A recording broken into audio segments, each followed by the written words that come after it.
You are listening to the On Purpose Podcast, your guide to living a more purposeful life. Welcome, everybody, to this week's episode of the On Purpose Podcast. As always, I'm super thankful to have you here, and I'm humbled to serve you.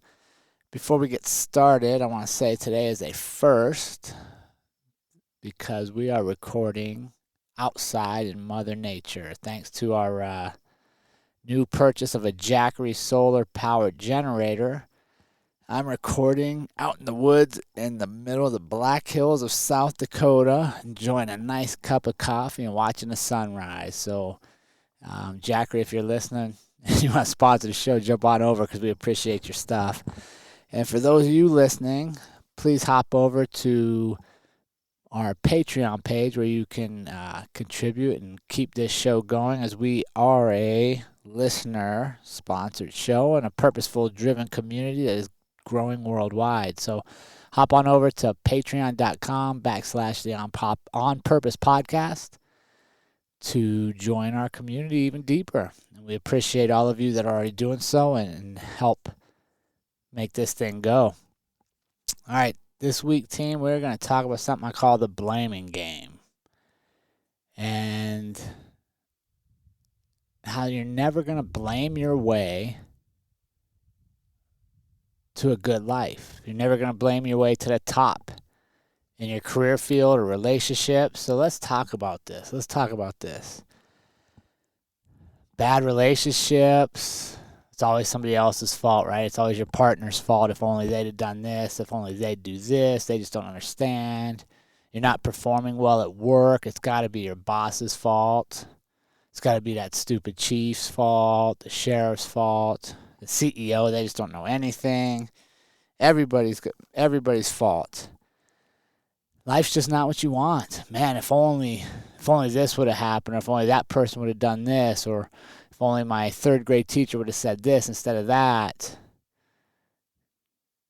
Struggling with drug or alcohol abuse. Right? I'm going to stop tomorrow. I'm going to quit the next day. I'm always pushing it off. Oh, I got to have this drink because of something somebody else did. It really pushed me over the limit. I got to do this to calm myself down. What's the common denominator in all those situations? The relationships, the work performance, life. It's you. It's always you. That's the one variable in everything you do in your life is you. There's so many things you can't control. But the one thing you always control is you. So accept it. Sit with that fact. And if it stings, let it sting for a minute.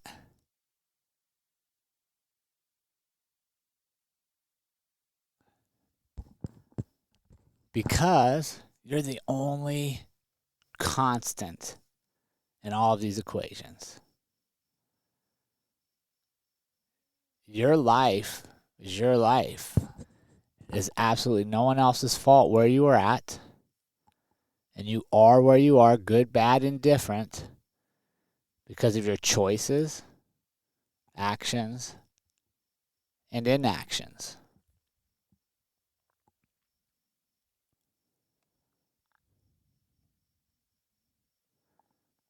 Now, right, some of you might be like, this is bullshit. I'm not going to listen to this. It's never my fault, right? It's his fault. That would be my point. That would be my point exactly. It's my fault. It's my fault in my life, absolutely 100%. Everything that is wrong, everything that needs changed, everything I wish would be, it's my responsibility to get to it. And that's the good news of it all. You can change it. You can change it.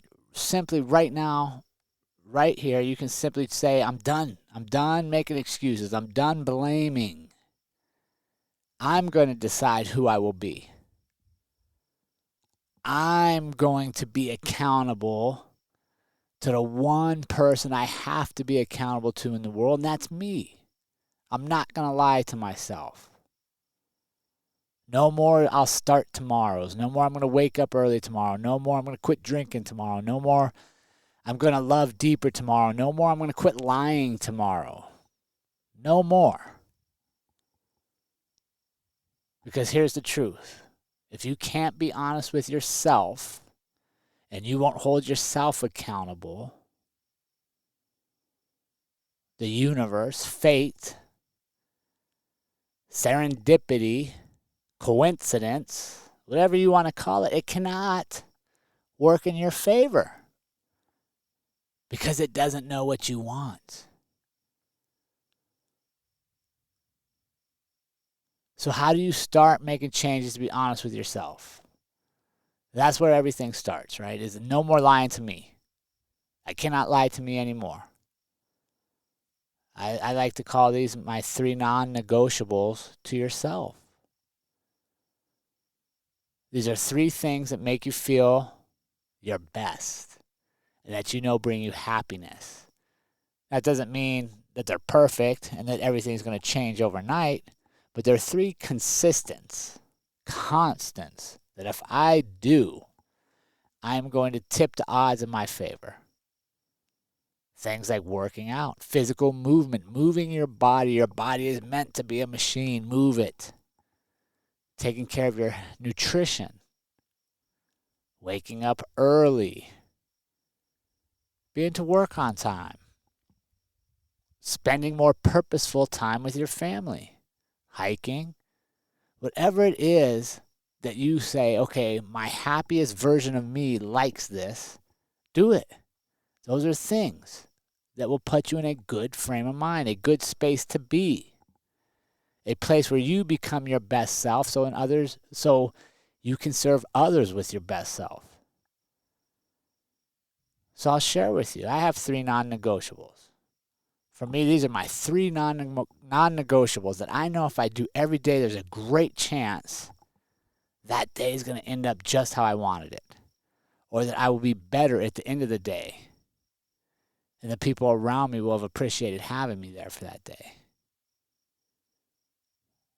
So here they are. It's my 3 non-negotiables. And this is for me. I want you to think on your own and really like stand in the mirror and talk to yourself and ask yourself, what would be my 3 things?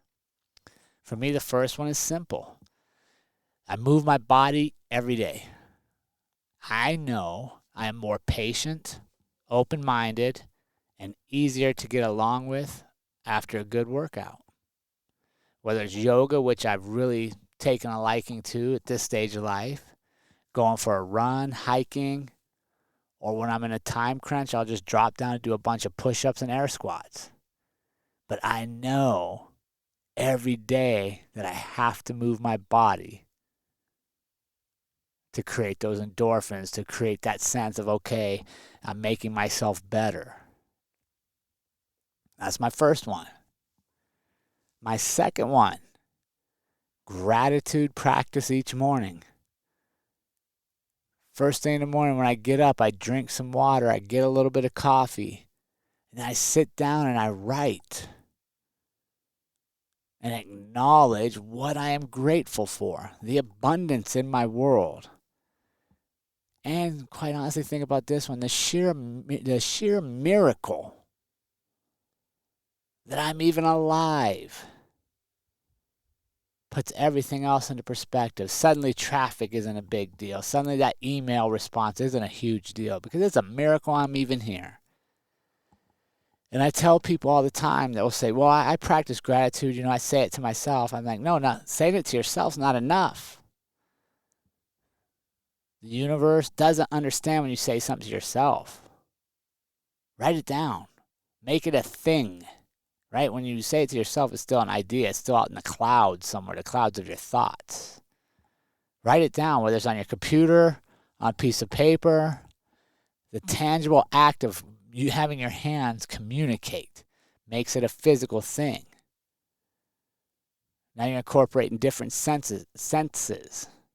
Right? You're writing it, you're looking at it, you're thinking it. You're making it real.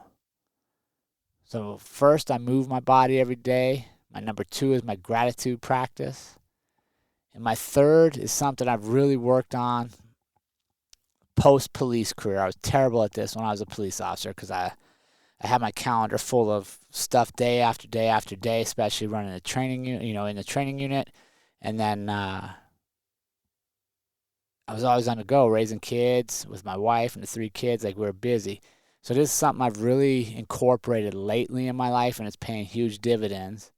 And that is, I pause at some point during my day to be still, to just stop, do nothing, no phone, no music, no earbuds, nothing that stimulates me other than what's around me. This intentionally slowing down allows me to catch my breath and see the small things. All the birds that I would normally walk by and never even notice. The rabbits running around, the squirrels, the sound of the breeze coming through the trees before I feel it. All small things that I can only appreciate when I slow down. And why is slowing down important to us? It allows us to put things back in perspective. Right, when I stop and slow down, I tell my mind, okay, no more thinking of this problem right now. We're just going to be still, and we're going to sit, and we're going to look at everything that's around us. And maybe I even close my eyes and just try to listen, eliminate the sense of sight, and so I can just hear. It puts me right here, right now. I get to live in that moment. And when we live in moments, we enjoy them more. We're more present. We show up better. But what we can't do is race from thing to thing, blaming everything and everybody around us for what we don't want in our lives, for what we have too much negative in our lives, for the things we don't want to have happen to us. Your life is your life. Your truth is your truth. Your accountability to you, that's your responsibility. As I was telling some friends the other day, I can't be my best for you unless I'm my best for me. I need to be a little selfish to be good at being good for you. So my 3 non-negotiables: I move my body every day, I practice gratitude each morning, and then I pause at some point to just be still. I hope you enjoyed this episode. DM, email us. I would love to hear your 3 non-negotiables. And as always, thank you all for being part of the community. It's an honor and a privilege to serve you and to show up every week. And 3.5 years strong, we're still going. So I appreciate you all. Have a great day. And remember, team, life is far too short to live any other way than on purpose. We will see you all again next week.